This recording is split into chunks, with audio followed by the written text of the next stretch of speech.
जी तो बच्चों नेक्स्ट हमारा टॉपिक है, अच्छा ये लास्ट टॉपिक है, एफिशिएंसी लास्ट टॉपिक नहीं था, वो सेकंड लास्ट था, ये लास्ट हो गया। टॉपिक कौन सा है हमारे पास?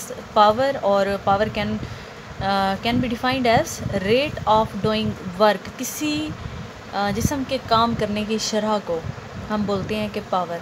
अब हमें कैसे अंदाज़ा होगा या हम कैसे जो है इस बात को जान सकते हैं कि पावर जो है किसी जो है बॉडी की कितनी है, या फिर पावर होती क्या है। आपने जो है ये एक नई क्वांटिटी आपके सामने आई है, पावर पहले आपने नहीं पढ़ी। अच्छा सेकंड चैप्टर आपको याद होगा, उसमें डिफरेंट क्वांटिटीज़ आप जो है पढ़ते रहे, तो तब भी जब भी कोई नई क्वांटिटी आती थी तो हम सबसे पहले उसकी डेफिनेशन देखते थे। Definition rate of doing work हो गया, और उसके बाद हम ये जानते थे कि उसका सिंबल क्या है। ठीक है, सिंबल जो है ये पावर का पी हो गया, पी से रिप्रेजेंट किया जाता है पावर को। और फिर हम ये कहते थे कि ये क्वांटिटी कौन सी है, क्योंकि आपको पता है आप दो तरह की क्वांटिटीज़ के बारे में पढ़ चुके हो, कौन कौन सी, स्केलर एंड वेक्टर। तो बच्चों पावर जो है एक स्केलर क्वांटिटी है। डेफिनेशन होगी rate of doing work, symbol इसका क्या हो गया, capital P, and it is a scalar quantity. अब जो है इसका हम देख लेते हैं formula. Power is equal to work done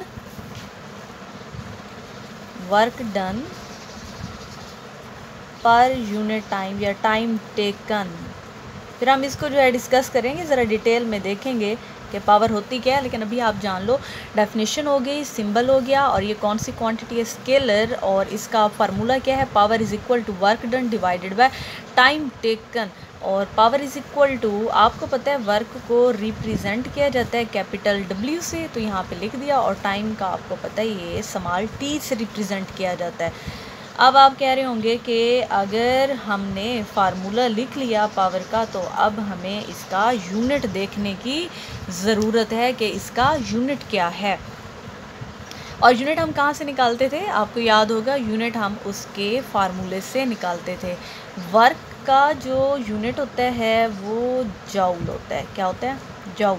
तो उसकी जगह पे जाउल आ गया। और टाइम का क्या होता है? Second. It means power has unit joule पर सेकंड। ये तो आ गया पावर का सिंपल यूनिट।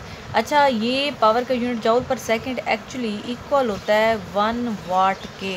तो पावर का जो SI यूनिट है वो वाट है, और जो दूसरा फार्मूले से हमने फार्मूले से जो यूनिट निकाला है वो है जाउल पर सेकंड, जाउल फी सेकंड उर्दू वाले बच्चों के लिए, और ये इक्वल होता है 1 वाट के। तो यहाँ पे ज़रा रिकॉल करो, डेफिनेशन हो गई, सिंबल हो गया, क्वांटिटी हो गई, और फार्मूला हो गया, उसके बाद उसका यूनिट भी हो गया। अब हम ज़रा पावर को देखते हैं, ज़रा डिस्कस करते हैं कि पावर से क्या मुराद है।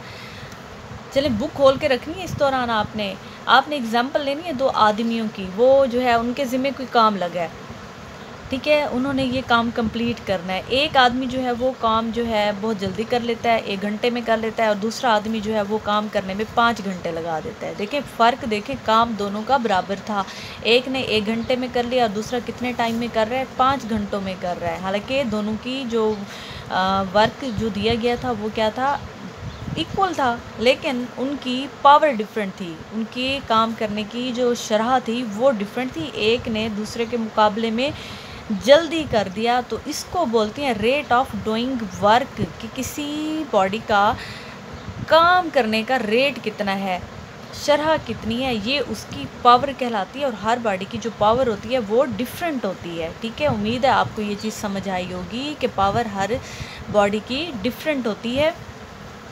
जैसे एक आदमी ने जल्दी काम कर लिया, दूसरे ने लेट किया, तो ये जो आपको नज़र आ रहा है फार्मूला वर्क डन, ये वो वर्क था जो उन 2 आदमियों को दिया गया, और ये वो टाइम था जिसमें उन दोनों ने काम किया। अब आप कहोगे कि इट मीन्स पावर डिपेंड कर रहा है किस पे, वर्क पे और टाइम पे। अच्छा हम इसको ज़रा मज़ीद एक्सप्लेन करते हैं, ऐसे एक्स्ट्रा ले लेते हैं, ठीक है, बुक में नहीं है आपके, बुक से थोड़ा हट के चले जाते हैं। पावर का फार्मूला है power is equal to work done per unit time. चलो बच्चों हम एग्जाम्पल अपनी तरफ से ले लेते हैं कि वो जो वर्क था ना, जो करना था, वो 10 जाउल दिया गया दोनों को सेम। पर्सन 1 जो था उसको भी, पर्सन 2 को भी इतना ही दिया गया, लेकिन टाइम उन्होंने कितना लगाया, एक ने यूँ समझ लें उन्होंने कहा 1 घंटा लगाया।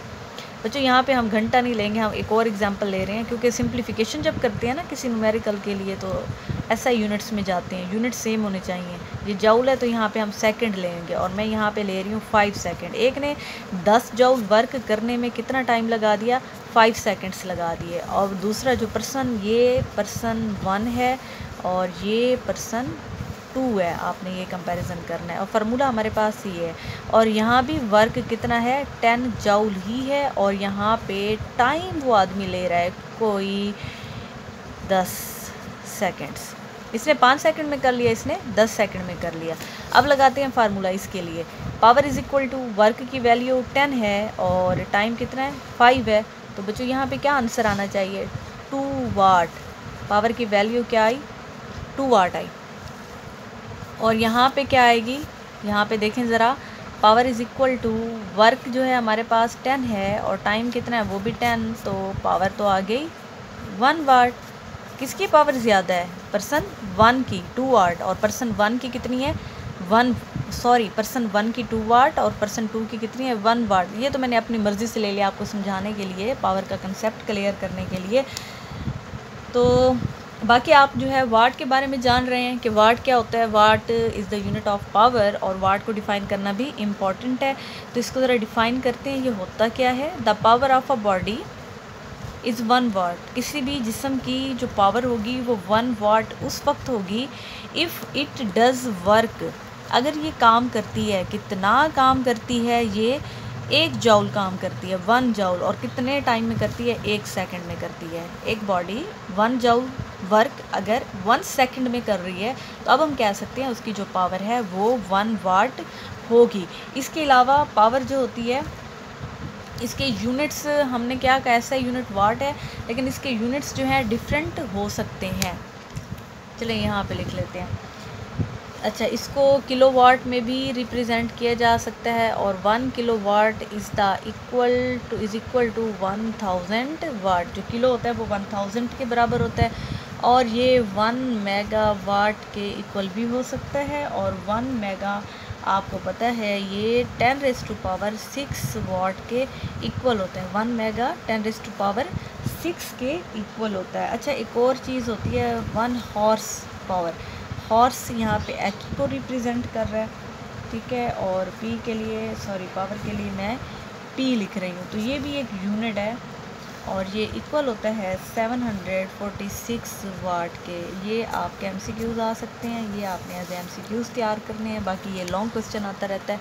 अच्छा, ये जो 2 एग्जांपल्स मैंने दिए हैं ये आपने नहीं करनी, सिर्फ समझने के लिए दिए हैं, तो बुक में ये नहीं है। बाकी आप देख लें, अगर कोई कन्फ्यूजन तो यहाँ से पूछें। एफिशिएंसी लास्ट टॉपिक नहीं था, ये वाला टॉपिक जो है इसका ये लास्ट है। देखें, अगर इसमें कोई प्रॉब्लम है, आपको नहीं समझ में आ रहा तो मेरे से पूछें, लेकिन हमारा चैप्टर 6 जो है एंड हो गया। अच्छा, एक और बात, आपने इसके जो न्यूमेरिकल्स हैं, एग्जाम्पल्स हैं दरमियान में इन टॉपिक्स की, वो एग्जाम्पल्स आपने करनी है और उनके इमेजेस बना के मुझे शेयर करनी है, ठीक है। कोई इशू हो तो मुझे बताइएगा, फिर मैं उस पर भी वीडियो बना दूँगी। ओके, अल्लाह हाफिज़।